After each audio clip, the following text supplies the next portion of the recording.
Well, here he is. I like the terrific bit. Morning, sports fans. Andy Murray aims for a place in the semi-finals of the Miami Masters tennis later. The British number one takes on Croatian Marin Cilic in the last 8, with Novak Djokovic a surprise casualty in the 4th round, and his path to the title has well and truly opened up.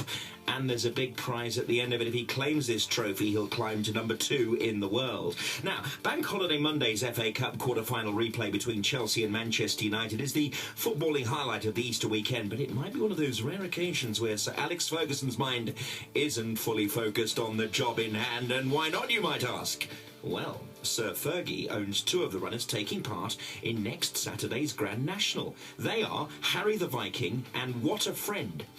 WilliamHill.com quote them at prices of about 33 to 1 and 50 to 1 respectively. And at those fancy down prices, you might think they've got no chance, but they're both trained by Paul Nicholls, and he won last year's Grand National with Neptune Collonges at 33. Sir Fergie has dedicated his career to knocking Liverpool off their perch. But the silverware he's targeting is the prize of the Liverpool Marathon, also known as Aintree's Grand National. Watch out for that. Interesting piece by James Lawton in The Independent this morning. He's worrying that England doesn't matter to the Premier League millionaires who wear the Three Lions shirt.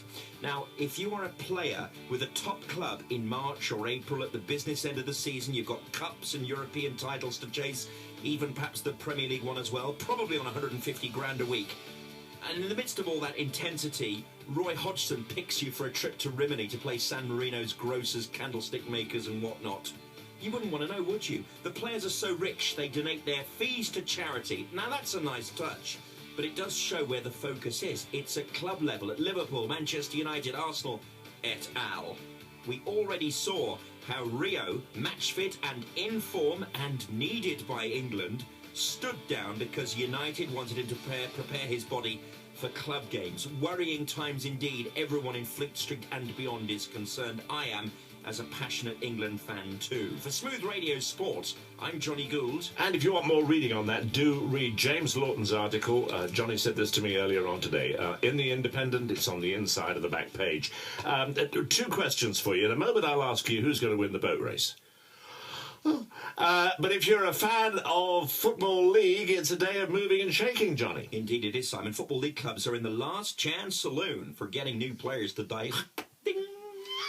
I've heard that for years. And there it was. Oh, it's like pantomime all over again, isn't it? The royalties go to Kenny Everett's estate. Those in the Championship, League One and League Two, chasing promotion or avoiding relegation, will be looking for players helping out for the rest of the campaign. And there's that final push for clubs outside of the Premier League to add to their squad for an end-of-season push. It's called the emergency loan window, and it closes at 5 o'clock. The shutters go down then.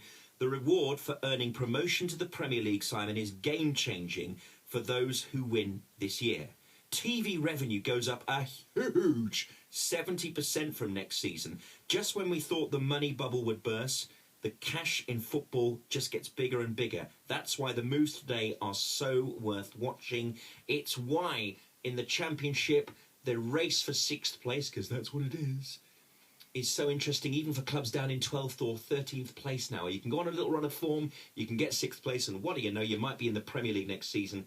And those clubs that make the wire then will be rich for a decade to come or so. And the bookies, friend, which you are undoubtedly. The boat race, who are you punting on? I was very disappointed to see Durham get knocked out in the semi-final. It'll definitely be one of Oxford or Cambridge. Don't do that one. Don't do that to me. A blue one. Like, I don't know. You're supposed to be the expert. All right, we pay you £13 a week for this. Eeny, meeny, miny, mo. Oxbridge. No, I don't know. Oxford. Why? Because I've heard of them. Simon Bates, Smooth Radio.